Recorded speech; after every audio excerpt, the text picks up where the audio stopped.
자, 두 분이 직접 회사 소개를 살짝 해주시면 좋을 것 같은데요. 이승민 대표님, 블루레오는 어떤 회사일까요?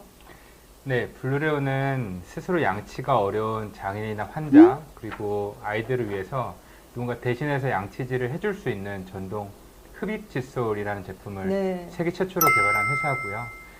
2016년 법인 설립해서 이제 만 5년이 다 돼가는 스타트업입니다. 네, 2014년도에 저희가 KC 스타트업 페스티벌에서 수상을 하고 한 1년 반 정도 창업 준비를 한 다음에 창업을 그렇게 했는데 벌써 5년이 지났네요. 네. 굉장히 빠르게 느껴지시는 시간이었겠지만 그 사이에 정말 또 어떤 많은 우여곡절이 있을지도 궁금해지는데요. 또 저희 시청자분들에게 잠시 후에 또 자세한 이야기 전달해 주시기를 부탁드리겠고요. 자, 그럼 손호정 대표님, 스마트솔 소개를 좀 직접 해주실까요? 네. 저희는 집에서 가정에서 치아에 이상이 있는지 여부를 센서를 이용해서 이상 여부를 확인할 수 있는 장비를 만들고 있습니다. 사실 국내 시장 같은 경우는 치과의 접근성이 매우 좋고 비용도 저렴하기 때문에 치과에 자주 내원하시는 분들이 많으신데요.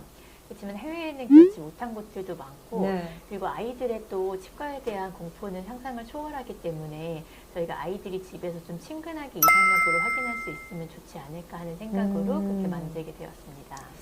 네, 이승민 대표님은 봉사활동을 하시다가 아이디어를 떠올리셨다고요? 네. 사실 대학생 시절에 학교 근처에 있는 장애복지관에서 봉사활동을 한 게 2009년도, 10년도였어요. 그 당시에 발견한 모습을 보고 저는 이제 공대 출신인데 단순히 스케치를 해보고 찾아보고 기술 같은 것들을 없길래 단순히 그 당시에 아이디어를 특허 출원을 했던 것이 계기가 됐었고요.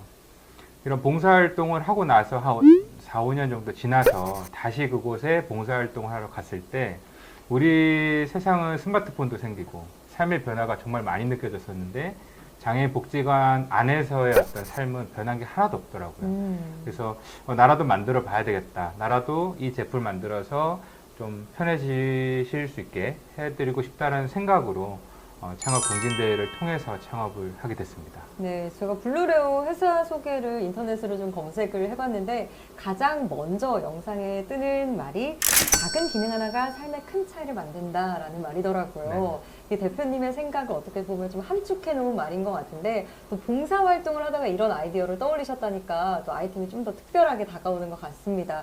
손호정 대표님은 치아에 좀 어떻게 관심을 이렇게 갖게 되셨나요?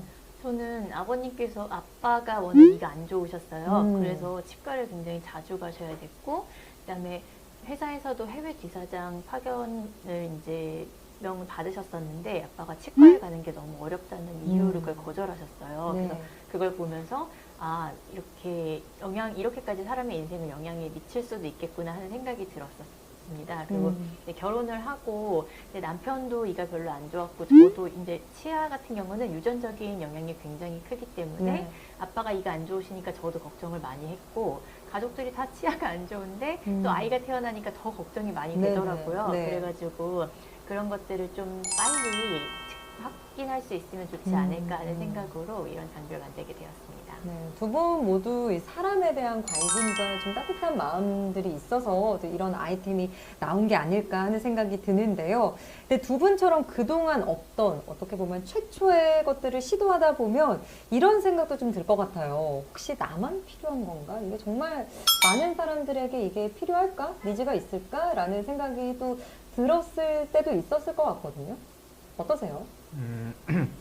저 같은 경우에는 사실 저를 위한 제품이라기보다는 어떻게 보면 봉사활동을 통해서 사회복지사나 또 활동보조인분들이 이런 게 참 있었으면 좋겠다 라는 말을 듣고 시작을 했기 때문에 어떻게 보면 제3자를 위한 제품을 만든다는 생각을 많이 했었고요. 다만 이게 과연 시장에서 시장성이 있을까? 지속 가능한 비즈니스가 될까? 이런 고민을 많이 했고 그런 고민을 저희가 경진대회를 통해서 시장성을 한번 검증받아보자. 이런 취지로 공모전을 좀 많이 나갔던 것 같습니다. 지금 제가 댓글을 쭉 보고 있는데 제가 굉장히 좀 어리석은 질문을 드린 것 같네요. 치과 너무 무서워요. 치아도 유전적인 영향이 있군요. 저도 얼마 전 엄마 유전으로 이가 약한 편이에요. 치아가 안 좋으니 너무 스트레스. 이 치아에 대한 불편함을 호소하시는 분들이 이렇게나 많군요. 어떻게 보면 두 분이 이런 생각이 드셨던 건 당연한 일일 수도 있겠다라는 생각이 드는데요. 두 분이 출시한 제품들, 이 기존에 없던 제품인데다가 건강과 관련한 것들이다 보니까 이런 효과나 안전성을 검증받는 과정도 쉽지는 않았겠다라는 생각이 들었어요. 어떠셨어요, 손수정 대표님? 사실 이게 의료기기로 들어가면은 인증 절차가 굉장히 까다롭고, 저도 여러 가지 면에서 봤을 때는 의료기기 인증을 받는 것이 중요하다고 생각을 했었어요. 근데 절차 자체가 매우 어려운데, 여태까지는 집에서 측정을 하는 장비들이 많지 않았기 때문에 네.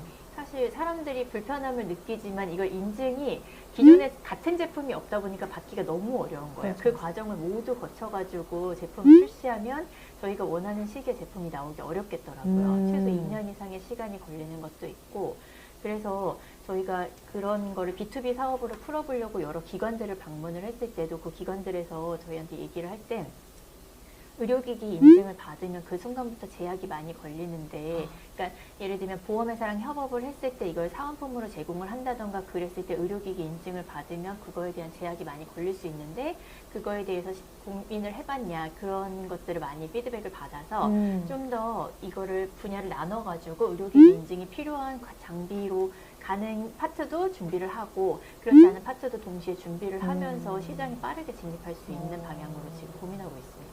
양쪽을 동시에 좀 진행을 하면서 좀 돌파구를 찾으신 것 같은데, 이승민 대표님, 손호정 대표님이 말씀하신 내내 고개를 이렇게 끄덕이면서 아 맞아, 나도 정말 저 고민 많이 했었어 라는 느낌을 주셨는데, 또 같은 고민을 하셨을 것 같아요. 네. 그럼요. 저희도 사실 의료기기에 흡입기라는 게 있어요. 근데 이런 석션 디바이스는 모든 국가에서 다 의료기기에 해당이 되는데, 전동 칫솔은 또 의료기기가 아니거든요. 헤어드라이기처럼. 네. 그래서 어떻게 보면 이 전동 흡입 칫솔은 석션기 같기도 하면서 의료기기 같기도 한, 그러니까 전동 칫솔이라는 일반 공산품 같기도 하면서 석션기 같은 의료기기 컨셉도 있어서 네. 이게 의료기기일까 아닐까 정말 고민도 많이 하고 여러 군데도 정말 많이 만나보고, 참 그런 어떤 고민에서는 공통 분모를 분명히 가지고 있는 것 같고요. 정말 그게 한 1년 걸린 것 같아요, 저희도. 네. 결코 짧지는 않은 네. 시간이었네요. 그래서 손호정 대표님은 또 좀 미국에 먼저 노크를 해보셨다고 들었어요. 아무래도 새로운 제품에 대해서 조금 접근할 때 한국은 조금 보수적인 입장을 많이 취하는 반면에 미국은 본인들이 이 시장을 선점해야 된다고 생각하는 게 있어서 또 있겠지만, 그래서 새로운 제품을 허가내주는 데 있어서 좀 더 개방적이라는 느낌을 받았어요. 네. 그래서 다른 많은 기업들이 저한테 이제 조언을 해주실 때 먼저 FDA 승인을 받은 후에 식약처를 승인을 받는 게 같은 자료들을 가지고 승인받기가 좀 더 수월하다는 조언을 해주시더라고요. 네. 그래서 FDA 만약에 승인을 받게 된다면 FDA 쪽을 먼저 받는 쪽으로 준비를 해야겠다고 해서 그런 쪽으로 지금 현재 준비 중에 있습니다. 네, 지금 제가 댓글을 하나 보니까 김성만 님이 질문을 남겨주셨어요. 아무래도 스타트업 기업을 준비하시는 분들이 이런 의료기기 관련한 아이템들을 또 생각하고 계신 분들이 많아서 의료기기인 것과 아닌 것이 나누어지는 좀 특별한 기준이 따로 있을까요? 라는 질문을 남겨주셨는데, 이 두 분은 오랫동안 고민해온 만큼 이런 기준에 대해서 좀 알고 계실 것 같아요. 아무래도 먼저 하셨으니까 먼저. 네. 사실 가장 빠른 방법은 기존에 이제 나와 있는 제품을 찾아보는 건데요. 네. 아무래도 선행 유사 제품이 의료기기라면 우리 제품도 의료기기가 될 가능성이 크고, 그렇지 않다면 이제 반대의 경우인데, 저희처럼 이 기존에 있었던 제품은 없지만 비슷한 제품이 전동 칫솔과 석션기였던 것이고, 그럼 이 중간 접점에 있는 저희 제품은 무엇일까? 이제 식약처에다가 민원 신청을 하면 답변을 주는데, 그 민원 신청을 결코 쉽게 하면 안 되고 정말 많은 컨설팅을 받고 많은 준비를 해서 정말 내가 이거 의료기기로 받고 싶어서 민원을 내는 것인지 혹은 의료기기를 안 받고 싶어서 내는 것인지를 먼저 판단을 잘한 다음에 쓰면 약간 의도한 대로 받을 수도 있다. 이렇게 말씀을 드리고 싶어요. 물어보기까지의 고민을 굉장히 많이 해야 되는군요. 네. 우리가 뭐 소위 말해서 이 초록창 지식인에 묻듯이 그냥 띡 물으면 안 되고 네. 나의 목적이 무엇인지 네. 추구하는 방향이 어디인지를 먼저 명확히 한 네. 후에 또 질문을 던져야 원하는 답변을 또 얻을 수 있을 것 같다라는 답변을 또 해주셨는데요. 이 제조업 분야에 도전하는 게 정말 쉬운 일이 아니다라는 걸 이 두 분의 아주 짧은 답변만으로도 느껴볼 수 있습니다. 비용도 많이 들고 성과는 그만큼 또 빨리 나오지 않는 분야가 또 제조업 분야잖아요. 또 인력도 많이 필요하다는 얘기를 들었거든요. 제조업 분야에 도전하면서 좀 가장 힘든 점은 어떤 거였나요? 처음에 저희한테 이제 얘기를 하실 때 대부분 조언을 해주시는 분들께서 제조업에서 장비가 나오기까지 3년이 걸린다는, 3년이 정말 빠르게 진행하면 3년이 걸린다는 얘기를 하시더라고요. 처음에는 그러한 그 인식을 깨려고 저도 굉장히 많이 노력을 했었고, 저 같은 경우는 2019년 1월에 창업을 한 이래로 지금 2년 차에 거의 2년 막바지에 가고 있는데, 해보니까 저는 그보다는 더 빨리 낼 수 있겠다는 이렇게 그런 생각을 가지고 열심히 준비를 했는데, 이게 제조 자체가 해보셔서 아시겠지만 이렇게 과정이 꼭 필요한 과정들, 절차들이 있더라고요. 그걸 빠르게 가려고 하면 그만큼 시행착오를 더 많이 겪게 돼서 오히려 돌아가는 길로 가게 되는 경우가 있어서 저는 조금 제조업을 시작하시는 분들한테는 좀 길게 보고 시작하시라는 말씀을 드리고 싶더라고요. 저도 지금 해보니까 3년 정도 됐을 때 딱 제품이 나오겠구나 하는 것들이 지금으로서는 굉장히 구체적으로 이제 육각이 나온 상태고, 그 말이 맞는 것 같아요. 네. 나는 조금 더 빨리 할 수 있을 줄 알았는데 오히려 왜 많은 분들이 3년이라는 평균적인 소요 시간을 잡았는지 이해하게 됐다라는 답변을 해주셨네요. 그게 평균이라기보다도 오히려 최소 쪽에 가깝다고 봐야 되고, 네네. 정말 열심히 빠르게 진행하면 3년 만에 나오는 거고, 이걸 좀 더 신중하게 더 이제 고도화시켜서 가려고 하면은 그보다 더 길게 나오는 경우도 되게 많다고 생각하고 있습니다. 이승민 대표님은 어떠세요? 정말 똑같은 의견인데요. 네네. 좀 다른 얘기를 하자면 투자자들이 왜 제조업 스타트업에 투자를 꺼리는지 어쩌면 가름하지 않을까. 그러니까 너무 어려운 거죠. 제조업이라는 게 너무 어렵고 투자를 하고 나서 1, 2년 뒤에 뭔가 성과가 나오는 게 아니기 때문에 오래 지켜봐야만 하고 그런 점에서 결코 쉽지는 않더라. 그러나 아까 말씀하신 것처럼 자꾸 빨리 가려고 하지 않고 처음부터 길게 보고 호흡을 좀 깊게 들이쉬고 가면 어쩌면 더 빠르게 갈 수 있다. 그 말씀을 드리고 싶어요.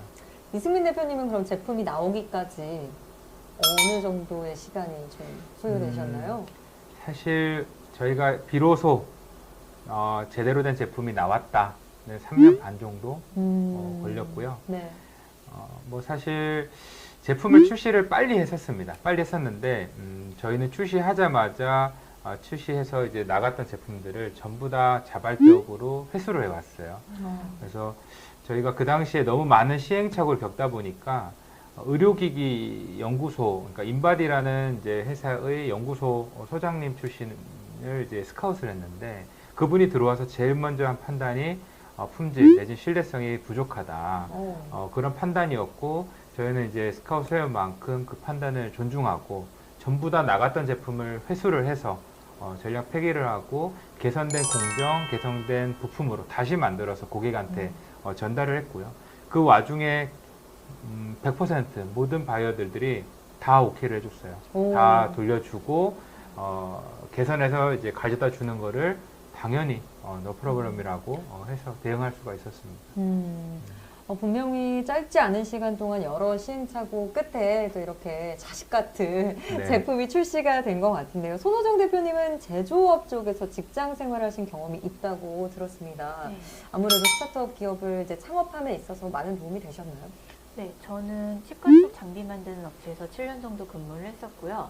사실 그 당시에는 입사할 때는 스타트업이라는 말이 뭔지도 모를 정도로 잘 모르고 이제 취업을 했었는데 그 한 회사에 오랫동안 있다 보니까 이 회사가 어떻게 진행이 돼가는지를 좀 옆에서 굉장히 잘 볼 수 있었던 것 같아요. 그게 저한테는 매우 큰 도움이 됐고 창업하면서 그 경험들이 제가 지금 창업해서 진행해 나가는데 매우 큰 재산이 되고 있다고 생각해요. 7년 정도 직장 생활을 하셨으면 사실 다른 새로운 분야에 뛰어든다는 게 되게 어려울 거거든요. 왜냐하면 제가 딱 7년 차예요. 아, 네. 제가 딱 7년 차여서 네. 지금 저한테 당장 다른 분야에 도전해봐 라고 하면 못할 것 같은 느낌이 드는데 어떻게 좀 확신이 있으셨나요?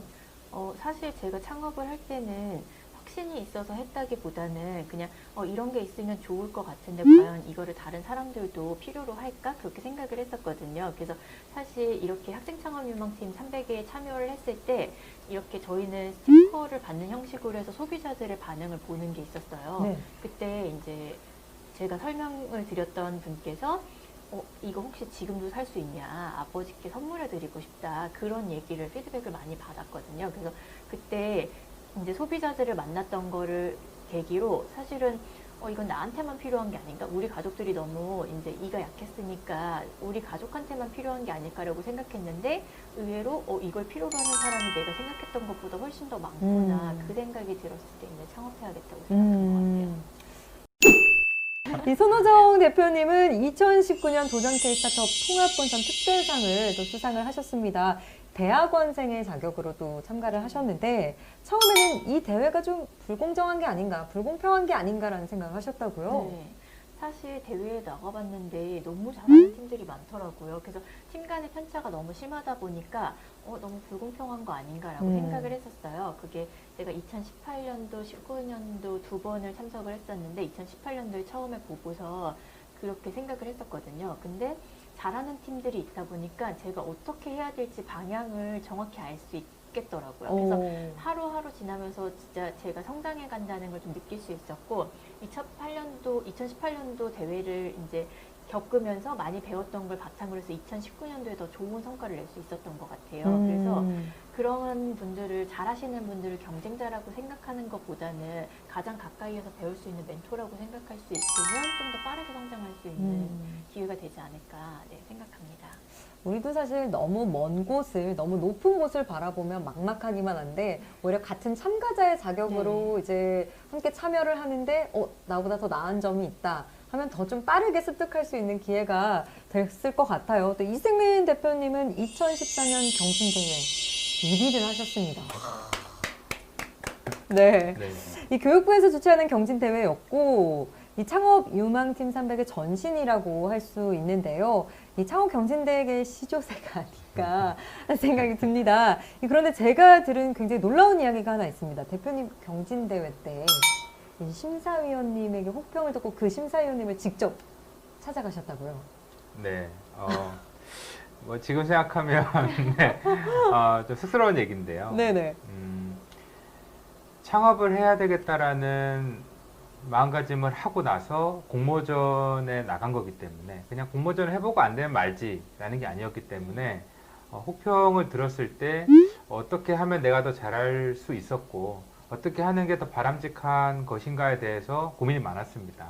직접 물어보자 라고 해서 뭐 대부분 교수님들이 많으셨는데 교수님들이나 투자 활동을 하시는 투자자분들이나 아니면 업계 전문가분들에게 찾아갔었죠. 정말 그게 정말 많은 도움이 됐었고요.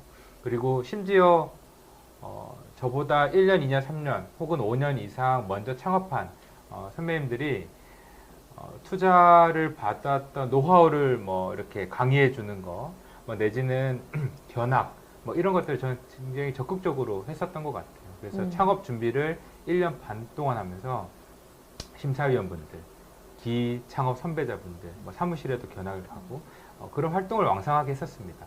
네, 지금도 그렇게 하고 있습니다. 네. 그럼 그때 당시에 심사위원으로 계셨던 분과 혹시 지금까지 관계를 유지하고 계신 분이 있다면 어떤 분이 있나요? 뭐 사실 제가 찾아뵀던 분들은 아직까지도 아주 저희 블루레오에 깊숙이 관여를 하고 계세요. 네. 예를 들어서 지금 저희 회사 사회이사로 참여하고 계시는 교수님은 그 당시에 창업교육센터장직을 맡고 계셔서 심사위원이셨는데 나중에 저희가 R&D 과제 같은 이제 정부 사업 계획서를 작성해서 한번 뭐랄까요, 봐달라고 찾아가서 이제 했었었는데 뭐 빨간 펜으로 아주 많은 첨삭을 사정없이. 근데 가장 큰 결함은 1페이지에 있었던 거예요. 1페이지에 제가 법인 사업자가 없었던 거죠. 네. 근데 그 교수님 경험에 나는 법인 사업자가 아닌 회사에 이런 정부 기술개발 과제 수주가 된 걸 본 적이 없다. 이런 말씀을 주셔서 일단 바로 법인을 내라라는 자문을 해주셨고 법인을 내려고 하는데 100만 원밖에 없는 거예요. 그래서 그 말씀을 드렸더니 이런 정부 사업을 수주하게 되면 민간 부담금을 일시불로 내야 되는데 그게 제가 응모했던 게 5천만 원 정도가 됐습니다. 네네. 그래서 되면 5천만 원을 바로 내야 되는데 5천만 원이 없고 100만 원밖에 없었던 거죠. 그래서 그 교수님께서 자기 개인 통장에 있었던 5천만 원을 제 통장으로 바로 그 자리에서 송금을 해주셨어요. 그래서 이 대표의 꿈을 이뤄봐. 꿈을 이룰 수 있다면 이거 못 받아도 아깝지 않을 것 같네. 이러면서 5천만 원을 주셨어요. 근데 그 교수님은 제 대학 지도 교수님도 아니고 네. 뭐 저희과 교수님도 아니고 어떻게 보면 심사위원이셨을 뿐이었는데 그런 어떤 저에게 아주 특별한 인연이 됐던 경험이 있습니다. 이승민 대표님이 이제 하시려는 사업에 대한 확신이 있으셨던 게 또 그런 큰 결단을 하는데 중요한 배경이 되지 않았나 하는 생각이 들어요. 제가 또 이제 손호정 대표님의 소개를 인터넷으로 좀 검색을 해봤습니다. 근데 또 스타트업 기업을 준비하고 있는 분들에게 이 지원 사업을 잘 활용해라 라는 인터뷰를 또 하셨더라고요. 네. 아마 또 이제 이승민 대표님이 방금 하셨던 말씀과 일맥상통하는 부분이 또 있는 것 같은데 이 부분에 대한 설명을 좀 해주신다면요. 저는 사실 창업을 하게 된 계기는 정부 지원 사업들이 많다는 사실을 알고 있었기 때문에 시작을 하게 된 거였고, 그 다음에 정부 지원 사업이 한 번 지원을 해서 이게 안 될 수도 있어요. 왜냐면 사업계획서를 처음 써보는 사람들을 원하는 만큼 정부 지원 사업을 이렇게 제 아이템을 잘 설명하는 게 쉽지 않거든요. 네. 근데 심사를 받고 평가를 받아보다 보면 어느 부분을 수정해야 되는지 알게 되기 때문에 설사 떨어진다고 해도 반복적으로 준비를 하면서 점점 이게 나아져가는 거를 볼 수 있으면 좀 더 준비가 잘 되지 않을까. 그래서 한 번에는 사실 저도 사업계획서 같은 거 제출을 할 때 한 번에 된다고 생각을 하는 게 아니라 이렇게 간단하게라도 작성을 해서 구체화를 점점점 시켜 나가는 게 중요하기 때문에 될 때까지 한다는 심정으로 네, 그렇게 지원하고 있습니다. 네. 뭐 이승민 대표님처럼 이렇게 가까운 분께서 정말 큰 믿음을 가지고 도와주시는 분들의 사례도 있지만 정말 많은 분들은 사실 손호정 대표님처럼 정부에서 지원하는 네. 것들을 잘 활용하는 게 훨씬 더 큰 가능성이 있는데 정말 저희 시청자분들 중 많은 분들이 사업 계획서를 어떻게 써야 할까요?에 대한 고민을 정말 많이 하시더라고요. 아무래도 이게 가장 큰 초석이 되다 보니까 이게 잘 성사가 안 되면 다음 스텝으로 넘어가기가 참 쉽지가 않잖아요. 사업 계획서를 씀에 있어서 좀 대표님들만의 노하우가 있으실 것 같아요. 어떻게 쓰세요? 이제 과거로 돌아가서 네. 제가 가장 처음에 경진대회를 나갈 때 그 사업 계획서를 쓰는 게 일주일 꼬박이 걸렸어요.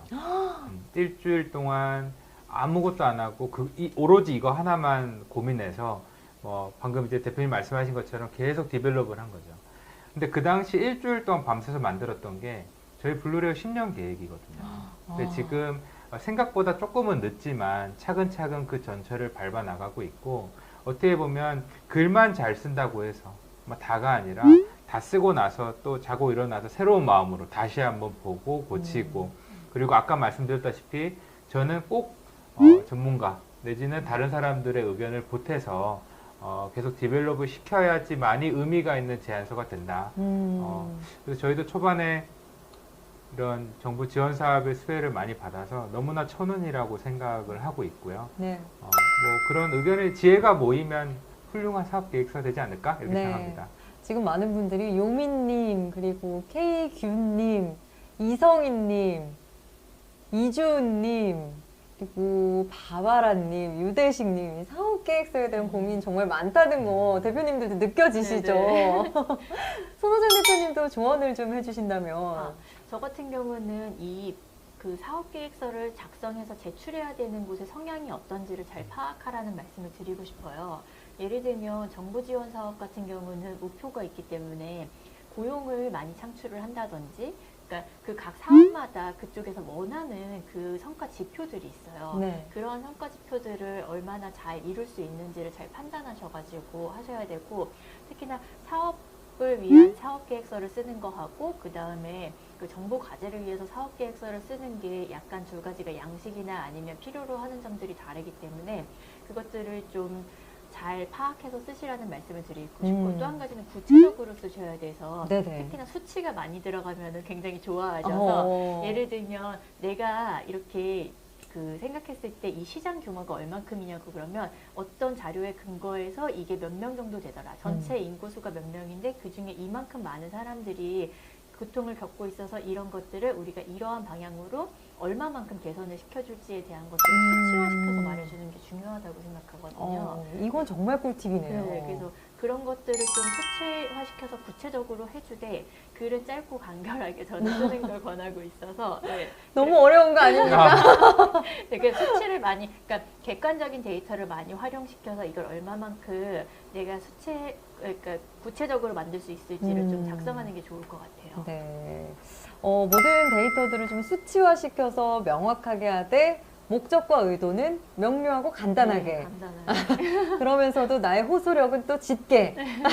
너무 조언을 들을수록 쉽지가 않은데요.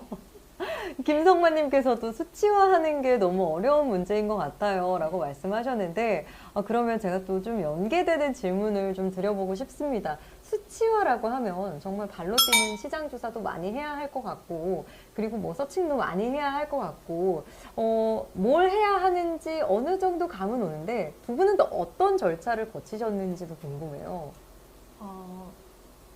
저 같은 경우는 그런 통계 쪽으로 굉장히 이제 잘 하시는 팀원분이 계세요. 그래가지고 그런 통계 데이터 같은 거를 잘 정제시키시는 걸 잘 하시고, 네네. 그 다음에 정부에서 나오는 데이터들이 생각보다 많아요. 찾아보시면. 그래서 그런 인구 분포라든지 아니면 그 보건 의료 서비스를 사용한 금액이라든지 인원에 대한 것들을 데이터들이 굉장히 구체화돼서 나와 있기 때문에 네. 그런 것들을 보통 생각하시는 것들이 대부분 다 구체화돼서 나온다고 생각해요. 왜냐면 정책에 반영을 시켜야 되기 때문에 저희가 유치원을 타겟으로 한다고 그러면 전국에 뭐 유치원이 몇 개인지 거기 다니는 학생 수가 얼마인지 그런 것들에 대한 데이터들이 생각했던 것보다는 굉장히 구체화돼서 나온 것들이 있기 때문에 네네. 잘 찾는 것이 포인트가 되지 않을까 싶습니다. 네, 또 질문을 이어서 드려보면 이제 피칭이 정말 중요하잖아요. 스타트업 기업을 함에 있어서 또 심사위원분들과 가장 많이 대면하는 부분이 또 피칭할 때 부분이기도 하고 그래서 많은 분들이 나의 생각을 정말 좀 올바른 피칭으로 옮기는데 또 많은 어려움도 있고 궁금하신 부분도 있을 것 같아요. 이승민 대표님 피칭 정말 잘하셨다고 들었는데 노하우를 좀 아낌없이 전수해 주세요. 뭐 저는 사실 이렇게 하면 좋은 발표고 이렇게 하면 좋은 사업 계획서다 뭐 이렇게 말씀드리기는 어려울 것 같은데 뭐 아까처럼 피나는 연습만이 살 길이에요. 사실 저는 그렇게 생각을 합니다. 이 공모전에 준비할 때도 뭐 예를 들어서 10분 발표면 저 같은 경우에는 한 15분 정도에 맞춰서 일단은 스크립트나 말할 뭐 멘트를 다 준비를 합니다. 네. 그러나 계속 연습을 해보는 거고 해보다가 도저히 안 외워지거나 이게 입에 쫙쫙 안 붙는 표현들은 과감하게 날립니다. 네. 왜냐하면 그런 것들 때문에 괜히 당황해서 중간에 멈칫하는 것보다는 처음부터 끝까지 자신감 있는 발표를 위해서 입에 안 붙는 표현들은 과감하게 날리고요. 그리고 15분부터 준비를 했는데 하다 보면 속도감이 생기고 중간에 끊을 타이밍도 갖추게 되고 날리는 부분이 생기다 보면은 이 15분짜리가 한 10분, 뭐 10분, 11분 이렇게 맞춰집니다. 네. 저는 이 상태에서 발표를 해요. 사실 발표장에 들어가면 긴장감 때문에 더 텐션이 올라가고 그럼 실제로 발표가 끝나는 거는 9분 30초에서 50초 때 딱 끝나는데 사실 발표 딱 끝나고 나서 띠디띠디 하는 그런 것들이 정말 묘하게 점수에 많이 반영이 됩니다. 이게 발표 내용을 떠나서 얘는 정말 열심히 준비를 했구나. 이런 거를 심사위원이 거꾸로 느낄 수가 있는 거죠. 얼마나 많은 시뮬레이션을 했는지를 그걸 통해서도 느낄 수 있겠네요. 네. 또 댓글을 보니까 이주은님께서는 대표님은 진짜 진정성 있는 발표를 준비하셨을 것 같아요. 네. 이미 좀 신뢰감이 있는 이제 그런 느낌이 드시나 봐요, 시청자분들도. 사실 그것도 어떻게 보면은 발표 하나죠. 뭐 제가 뭐 그렇게 생겼다 이걸 말씀드리는 건 아니고 저도 주말에 입는 옷, 주말에 쓰는 안경, 주말에 하는 뭐 머리 이런 것들이 다 다릅니다. 예를 들면 학생 창업가 출신이기 때문에 오히려 더 옷도 일부러 이렇게 입고 또 제조기도 하고 의료 같은 느낌도 있어서 안경도 일부러 이런 거 쓰고요. 약간 그런 것들을 의식적으로 하고 있는데 뭐 그렇게 느껴주셨다라면 제 의도가 조금 전해진 것 같다 이렇게 말씀을 또 드리고 싶어요. 굉장히 디테일한 부분까지 이제 생각을 하시는 것 같은데 손호정 대표님은 어떠세요? 피칭할 때 대표님만의 노하우나 좀 이런 건 다른 사람들이 잘 모르겠지만 나만이 가진 좀 팁이라고 할 수 있다 이런 것들이 있으신가요?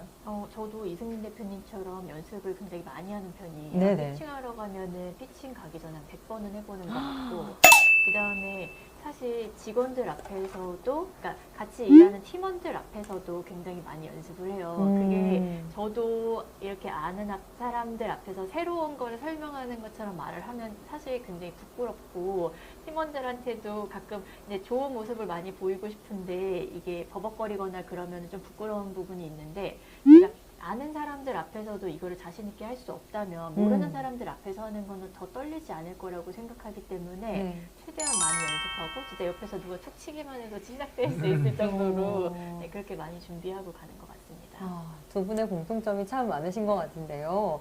자, 이승민 대표님은 이 경진대회 이외에도 이후에 온갖 대회들에서 싹쓸이 하셨다고 거의 쓸어 담다시피 하셨다고 들었습니다.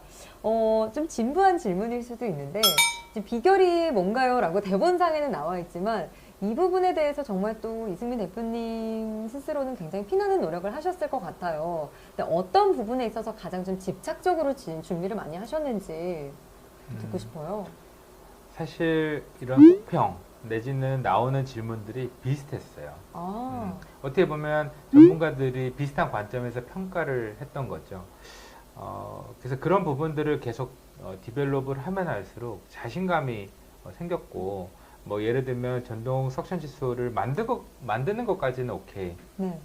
근데 만들고 나서 뭐 비즈니스를 어떻게 전개할 것인지, 그다음 플랜은 무엇인지, 뭐 이런 것 지속 가능성에 대한 어떤 그런 부분들이 질문이 많았었는데, 그런 것들을 잘 준비한 게 아무래도 수상에 아주 지대한 영향을 미치지 않았나 싶고, 저희가 처음에는 교내대회부터 시작을 해서 교내대회에서 좋은 수상을 하다 보니 이런 KC 스타트업 페스티벌에 나갈 수 있는 진출권을 대학으로부터 부여를 받을 수 있었고, 여기서 수상을 하고 나서 아시아 무대로 한번 국제대회를 나가보자. 그래서 국제대회를 나가서 또 수상을 하고, 아시아 무대에서 상을 타봤으니까 이제 또 더 넓히면 이런 식으로 이제 발전을 해 나갔고요.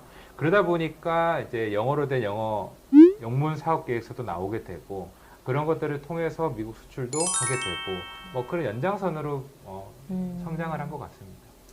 이승민 대표님께 질문을 드렸을 때 공통적으로 나온 단어를 제가 좀 하나 들었는데요. 자신감인 것 같습니다. 그래요? 네. 이승민 대표님께서는 이제 본인이 스스로 피칭을 하거나 뭔가 사업에 대한 구상을 하실 때 굉장히 확신이 있으신 것 같아요. 제가 좀 맞게 본 건가요? 뭐 사실 발표자가 스스로 녹여져 있지 않고 동화되어 있지 않으면 나도 이렇게 생각하는가 의심하는 게 느껴진다면 설득될 사람이 없겠죠.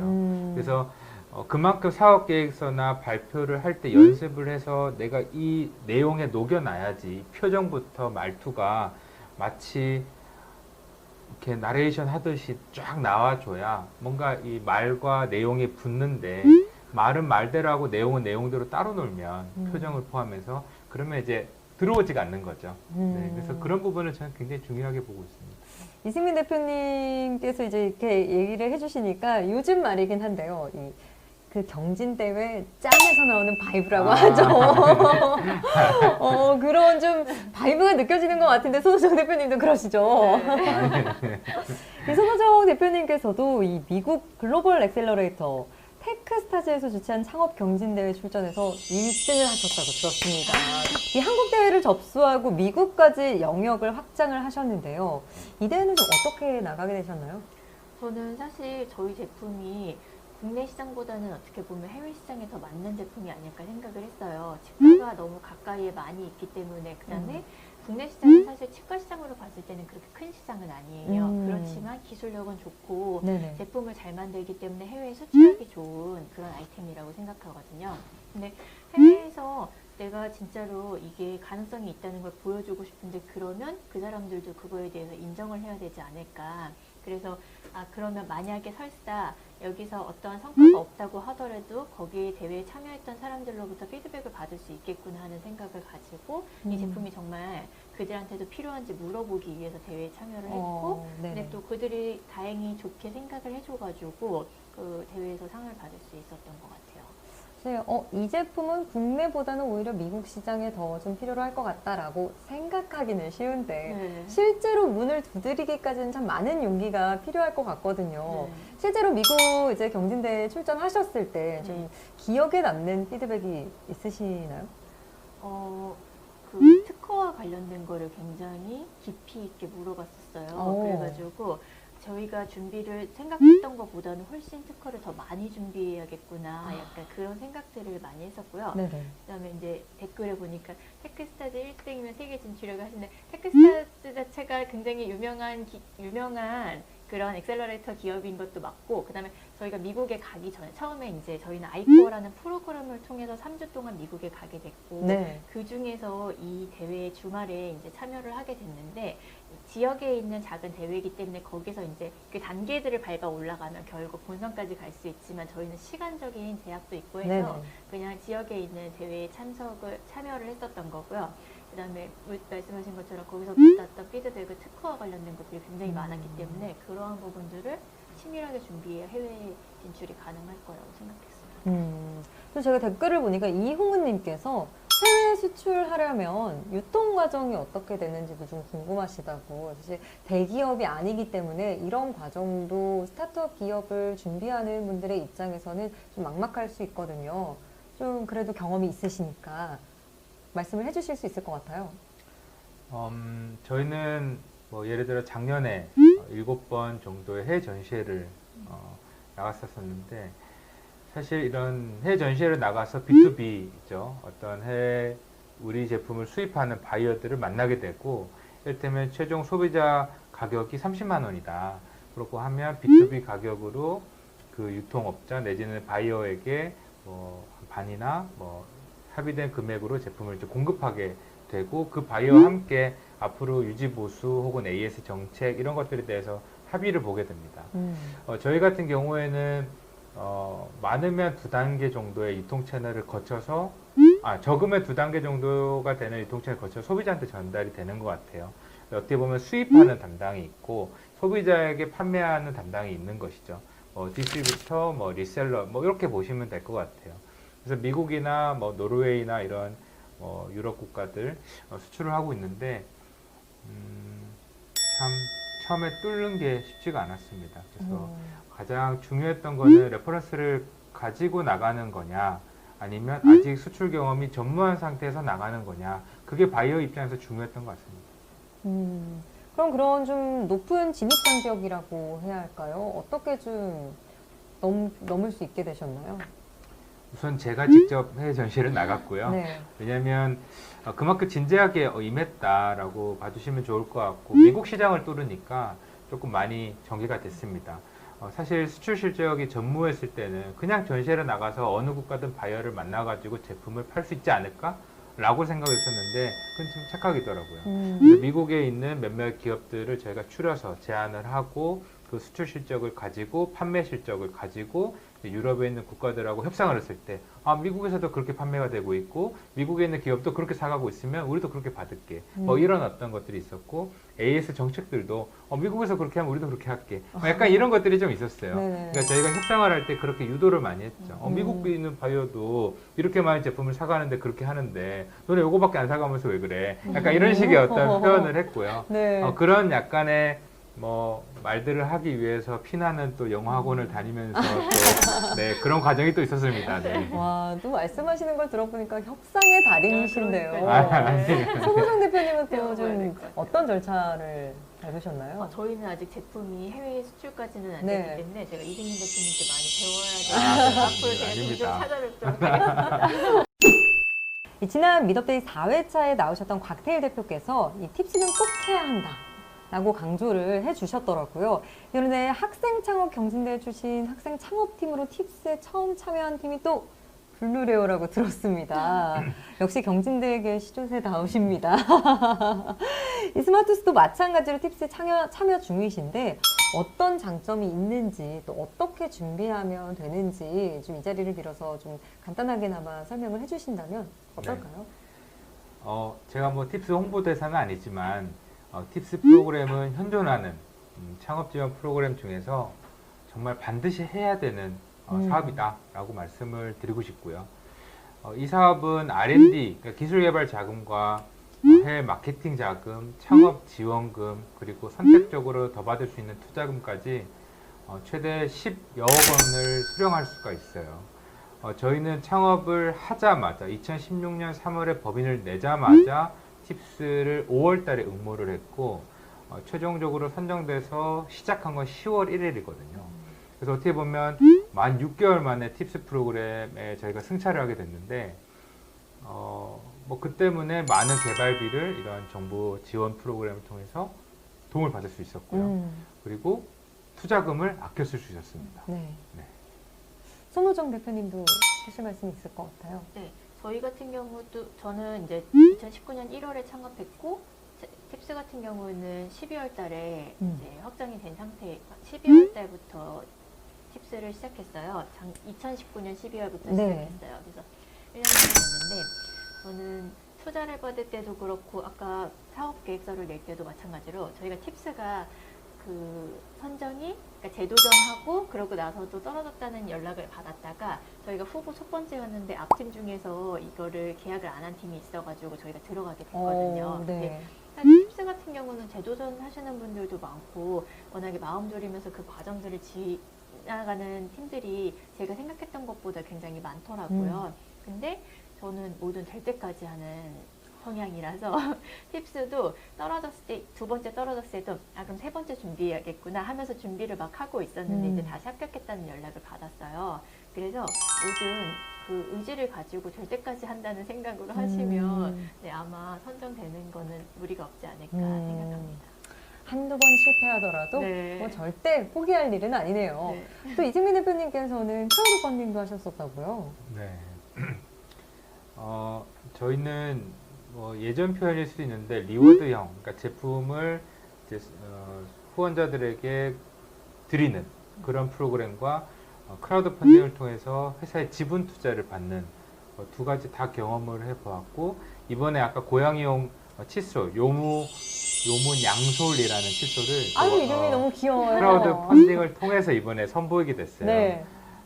저희는 와디즈라는 플랫폼에서 하게 됐었는데 공교롭게도 와디즈에서 저희한테 직접 투자도 해주셔가지고 아주 뭐 긴밀한 파트너십으로 하고 있고요.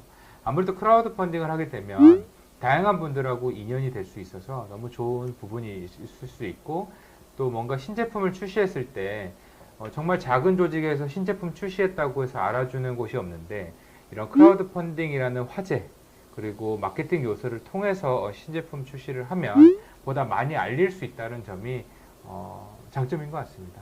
저희는 앞으로도 계속 이용할 생각이고요. 네. 요무 양솔 다음에는 요무 멍솔이 또 기다리고 있거든요. 강아지 칫솔인데 네네네.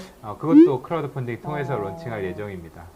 블루레오는 해외 18개국에 수출을 하고 있다고 들었습니다. 특히 북미 시장을 좀 1순위로 놓고 계신다고 들었는데 이런 좀 이유가 있나요? 아무래도 저희는 이제 장애나 신체 불편함이 있는 분들의 시장이 커야 저희 비즈니스 어떤 전개가 좀 더 활발할 수 있겠다는 판단을 했고요. 미국 같은 경우에는 정말 철저한 자본주의이기 때문에 보조금이나 보험금이 없이도 수백만 원에 달하는 보조기기도 지불을 합니다. 지불을 하고 구매를 하는데 네네. 그런 면에서 이 보조공학기기의 시장이 가장 큰 미국 시장을 가장 큰 시장이라고 저희는 판단을 했고요.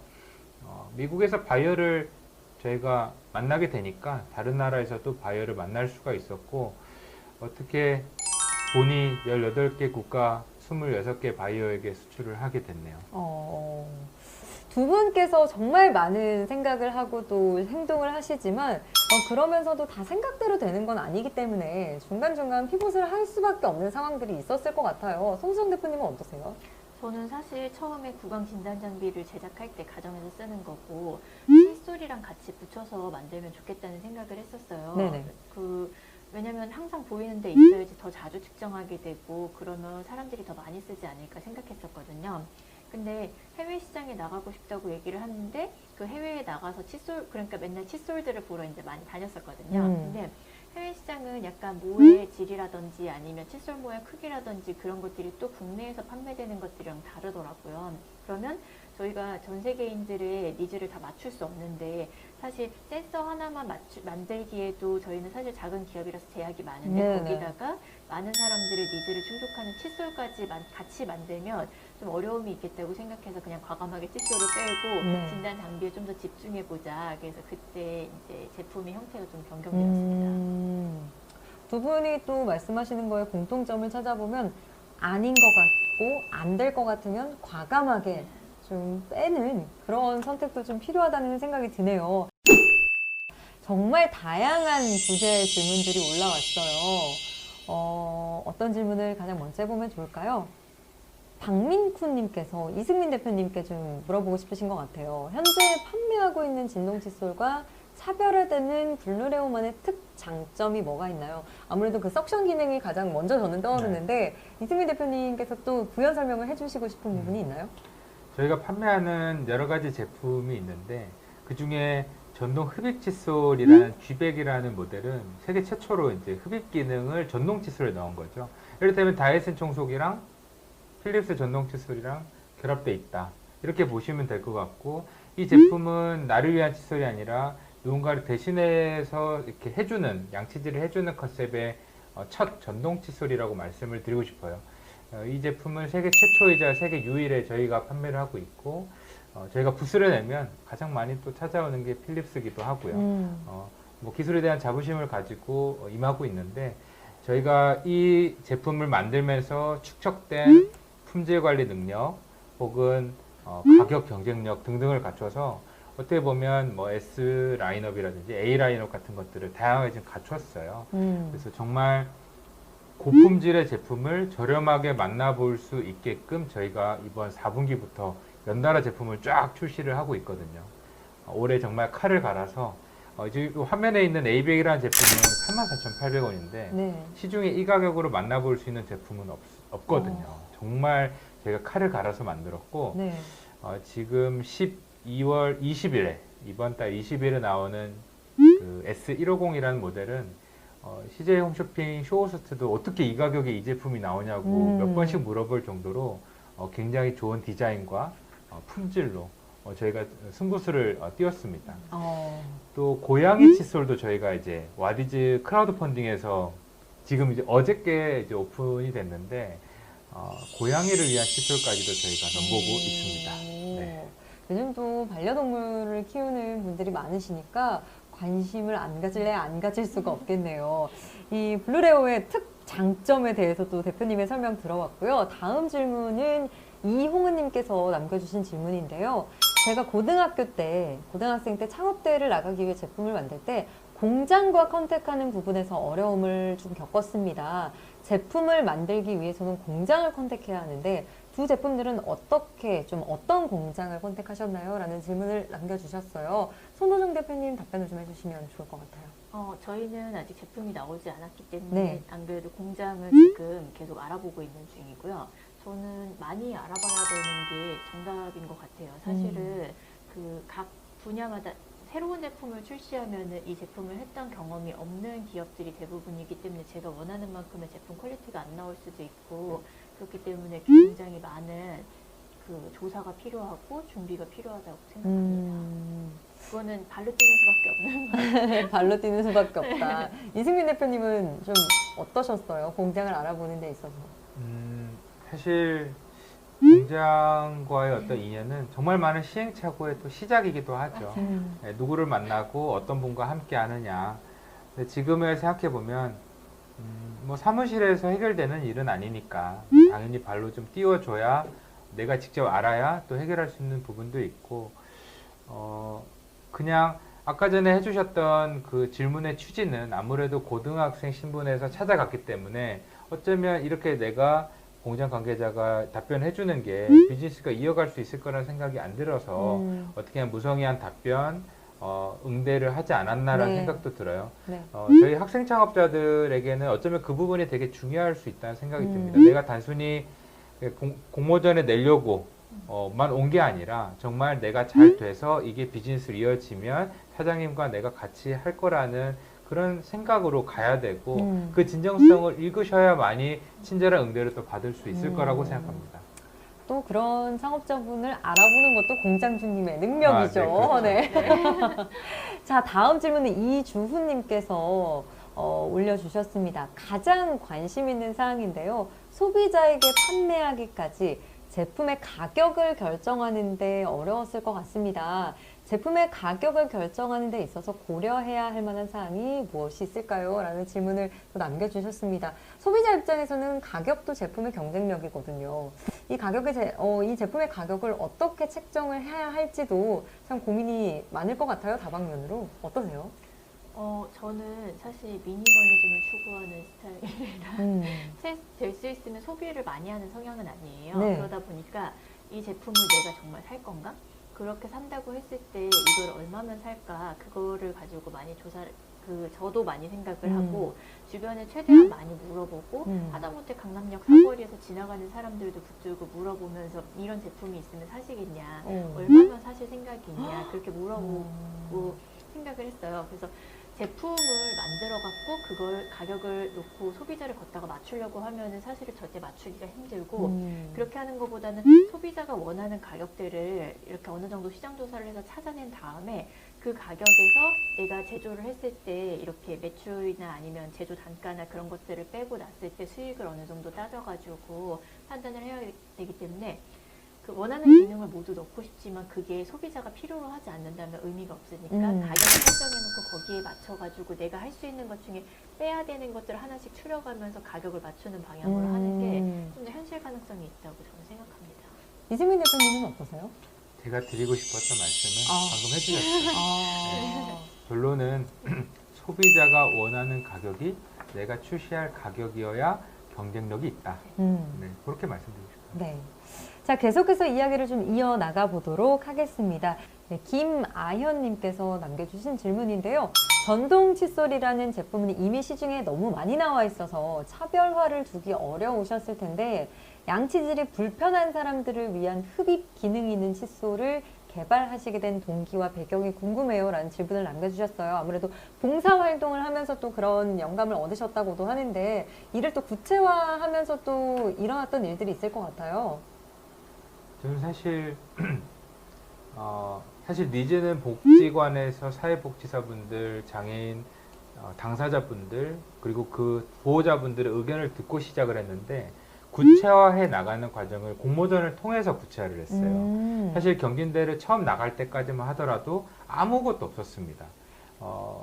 신청서를 내고 이제 디자인과 친구를 만나서 저는 컴퓨터로밖에 그릴 수가 없으니까 미대 다니 친구한테 내 생각을 좀 그림으로 그려줘 라고 해서 처음에 1단계로 스케치부터 시작해서 뭐 그 이후에는 이제 청계천에 가서 정말 말도 안 되는 프로토타입을 만들어 본 거죠. 칫솔대에다가 모터 펌프를 달아서 이렇게 저렇게 만든 걸 가지고 경진대에 나갔는데 상을 타게 된 거예요. 네네. 그 경진대 상금을 가지고 그 1,000만 원을 가지고 이제 정말 좀 볼품이 조금이라도 있는 시제품을 만들고 또 그걸로 또 상을 타서 또 제대로 된 시제품을 만들고 이렇게 디벨롭을 해 나갔더니 완제품이 나오게 되었거든요. 그래서 과정은 그러했고 처음에 정말 쉽지 않았죠. 네. 이 질문에 대한 답변이 좀 되셨기를 바라고요. 유대식님의 질문도 있습니다. 특허 출원을 진행한 적이 있는데 그때 당시 정부나 대학 지원을 받은 적이 있는데 정말 힘들더라고요. 어떻게 어필하면 좋을까요? 라는 질문을 남겨주셨는데 이건 손 대표님이 좀 답변을 해주실 수 있을 것 같아요. 특허 출원 같은 경우는 그러니까 정부 지원 사업이 정말 많아요. 그 그 특허랑 관련된 거는 특히나 정부에서도 많은 좋은 특허들을 이렇게 취득하고 싶어 하기 때문에 그래서 지원 사업들을 많이 찾아보시는 걸 추천드려요. 특허뿐만 아니라 직원 채용을 할 때도 제가 어떤 직원을 채용하려고 그러면 관련 사업이 있는지를 이렇게 조사를 해가지고 지원 사업들이 있는지 그런 것들을 10분 활용하시면 창업 초기에 필요한 것들을 많은 지원들을 받으실 수 있다는 거 미리 말씀드리고 싶습니다. 네. 네. 저희가 이제 앞단에 말씀드렸던 이 선물에 대한 이야기를 잠시 드려야 될 것 같은데요. 저희가 준비해드리는 선물을 지금 질문을 통해서 또 좋은 질문을 남겨주신 분들께 선물을 드리고 있거든요. 현재까지 이홍은님, 김성만님, 이주은님, 유대식님께서 질문을 남겨주셨어요. 지금 댓글창으로 메일 주소 남겨주시면 저희가 컨택을 통해서 선물 증정해 드리도록 할 테니까요. 메일 주소 댓글로 남겨주시면 저희 관계자가 컨택해 드리도록 하겠습니다.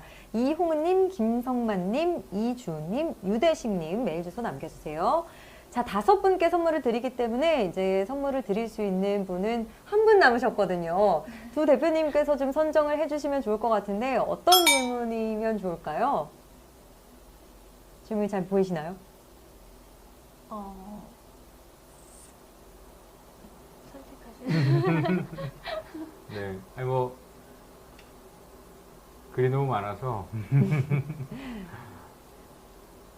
질문창을 좀 띄워주시면 질문 한번 골라보도록 하겠습니다. 아까 전에 네. 이제 특허를 해외까지 다 내는데 총 얼마가 드냐고 질문해 주신 분이 계신데 네네. 사실 저도 몰랐거든요. 저는 처음에 대학생 때 특허 출원할 때 대한변리사회에서 하는 무료 변리 프로그램을 이용을 했어요. 어떻게 보면 변리사 분들께서 봉사활동을 하시는 거죠. 그래서 그거를 특허법이 소속되어 있는 특허법이 주도로 이렇게 진행하는 건데 변호사들도 있고 변리사분들도 이런 것들이 이제 있습니다. 저는 그 프로그램을 통해서 진행을 하고 나서 회사를 네네. 설립하고 국내 출원 그리고 PCT 국제 출원 미국, 일본, 중국, 유럽 이렇게 다 출원하고 등록까지 하는데 5천만 원 정도 들더라고요. 그래서 특허 하나당 저희는 5천만 원을 봅니다. S급이라고 봤을 때. 네. 그럼 특허가 거의 100개 가까이. 근데 이제 전부 다 등록이 된 건 아니고 네. 저희가 2016년에 출원한 특허가 이제서야 유럽에서 등록이 됐어요. 그래서 특허를 한국에서 출원을 할 때부터 네. 어떻게 보면 유럽, 미국, 일본, 중국까지 전부 다 특허를 출원하고 나중에 등록증까지 받는 데는 뭐 경우에 따라 다르겠지만 한 5년은 걸린다. 길게 보면 그렇게 보시면 될 것 같고 돈은 5천만 원이 들고 그게 끝이 아니라 특허세를 앞으로 20년 동안 내야 된다라는 점에서 무한히 돈을 들더라고요. 네. 네. 맞아요. 이홍은님, 김성만님, 이주님, 유대식님의 질문 저희가 너무 유익하게 답변을 통해서 들어봤는데요. 이 네 분께서는 메일 주소 남겨주시면 저희가 선물 보내드리도록 할 테니까요. 현재 방송 참여해주고 계시는 댓글창을 통해서 메일 주소 남겨주시면 감사하겠습니다. 자, 마지막 질문, 백종우님의 질문을 좀 드려볼까요? 이 사업을 하다가 해당 아이템으로 지속하기가 어렵다고 판단이 드는 경우에 조금 올려주시면 되거든요. 댓글창을. 네. 해당 아이템으로 지속하기가 조금 어렵다고 판단이 드는 경우가 있는데 아이템을 변경하는 시기 언제 정도가 가장 적당할까요? 시기에 대한 질문을 해주셨어요. 백종우님께서. 너무 늦은 게 아닐까? 돌리기에 우회하기에 너무 늦은 게 아닐까라는 생각이 들 수도 있고 이거 너무 아무것도 안 해본 게 아닌가 지금 내가 너무 미리 겁먹고 걱정하는 게 아닌가라는 혼돈이 생길 수도 있을 것 같아요. 만약 내가 정말 결단을 내려야 한다면 그 시기는 언제가 가장 좀 적절하다고 판단을 하시나요? 그거야말로 이제 케이스 바이 케이스가 아닐까 싶어요. 네. 왜냐하면 그거를 판단할 수 있는 기준은 그 회사의 대표가 가장 적합한 인물이라고 생각해요. 왜냐하면 본인이 얼마나 열심히 해봤는지는 본인밖에 모르는 거잖아요. 그랬을 때 내가 정말 이거를 계속 끌고 갈 수 있다고 생각하면은 끝까지 밀고 나가는 거고 그렇지 않다고 생각하면은 이제 그때 피봇을 하는 거니까 그거는 내 아이템을 얼마나 깊이 있게 분석을 해보고 고민해봤는지가 판단 기준이 되지 않을까 싶습니다.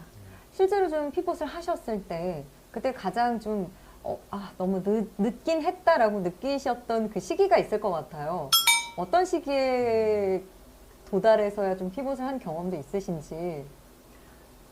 저 같은 경우에는 투자 유치를 하는 과정에서 투자자분들의 질문, 투자자분들의 향후 어떤 비전을 묻는 그런 상황에서 저희 제품 단일 제품이었는데 좀 다양한 제품 라인업을 통해서 지속 가능한 비즈니스를 좀 더 보여줘야 되겠다라는 판단을 내렸을 때였어요.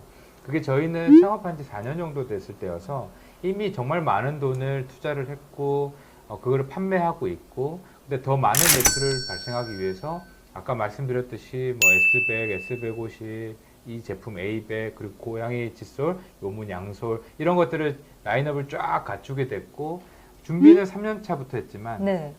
지금 이제 5년 차니까 출시가 또 2년이 걸린 거죠. 출시까지는 그런 어떤 타이밍이 있었습니다. 4년 차 때. 네. 자, 이렇게 해서 이 두 분과 함께하는 Q&A 시간은 좀 마무리를 해보려고 합니다. 마지막 백종훈님의 질문까지 저희가 받아봤으니까요. 백종훈님, 이홍은님, 김성만님, 이주님, 유대식님께서는 댓글창을 통해서 메일 주소 남겨주시면 저희가 선물 보내드리도록 하겠습니다. 자, 방송이 끝난 후에도 시청 소감 계속 댓글로 남겨주시면 저희가 한 분 추첨해서 에어팟 프로 드리니까요. 12월 7일 오후 3시 창업 유망팀 300 페이스북을 통해서 발표를 할 테니까 발표 당첨자는 이 페이스북을 통해서 확인해 보시면 좋을 것 같습니다. 이 마지막 질문을 좀 드려보고 싶습니다. 두 분이 생각하시는 창업이란 어떤 걸까요?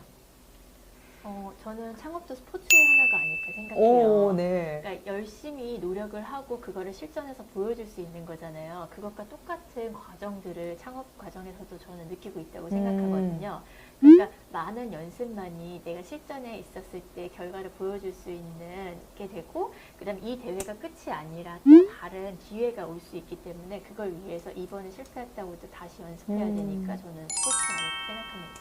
이승민 대표님은요? 저는 창업은 무에서 유를 창조해내는 것이 아닌가. 해보지 않고서는 모르고 안 될 것 같았지만 되고 또 될 것 같았지만 또 안 될 수도 있고 그래서 저는 아까 우리가 계속 얘기했던 것처럼 많은 노력, 발로 뛰는 것, 시도해 보는 것, 그리고 안 되더라도 재도전하는 것, 그것이 이제 유의미한 것을 만들어내는 것이기 때문에 창업은 무에서 유를 창조해내는 것이다 라고 말씀드려요. 어떻게 보면 두 분의 답변이 굉장히 좀 상이하네요. 스포츠, 그리고 어떻게 보면 무에서 유를 창조하는 예술가 같은 그런 느낌이 드는데요. 오늘 두 분 함께 하신 소감 어떠셨나요? 손 대표님 어떠셨어요? 전 너무 재밌었고요. 네. 그다음에 저는 창업융합팀 300 같은 경우는 굉장히, 그러니까 저한테는 많은 도움을 주고 의미 있는 것이었고, 저도 여기서 선배 창업자들을 보면서 배운 점이 많았기 때문에 혹시 문의사항 있으면 이렇게 메일을 주시면 최대한 제가 할 수 있는 한은 답변 드리도록 하겠습니다. 너무 큰 도움이 될 것 같습니다. 이승민 대표님 소감 어떠세요? 네, 저는 여기까지 오는 길이 오늘 너무 험난했어요. 네, 전철역 투정거장인데 50분이 걸리더라고요. 네. 그래서 중간에 차를 버리고 왔습니다, 사실. 사거리에서 직원한테 차를 넘기고 뛰어왔어요. 그래서 여러분을 만나기 위해서 정말 힘들게 왔는데, 저는 처음에도 그랬고 지금도 그런데 견학이나 선배 창업가들에게 찾아가는 거를 주저하지 않고 해왔거든요. 그래서 지금도 이렇게 연락이 오면 저 역시도 시간을 할애해서 하고 있습니다. 그래서 제가 받았던 게 있는 만큼 저도 돌려주고 싶은 마음도 있어서 제 코가 석자지만 그렇게 하고 있고요. 너무나 이 영광스러운 자리에 초대해 주셔서 감사드릴 뿐이고, 다음에 또 이런 기회가 있으면 또 여러분들 만날 수 있었으면 너무 좋겠습니다.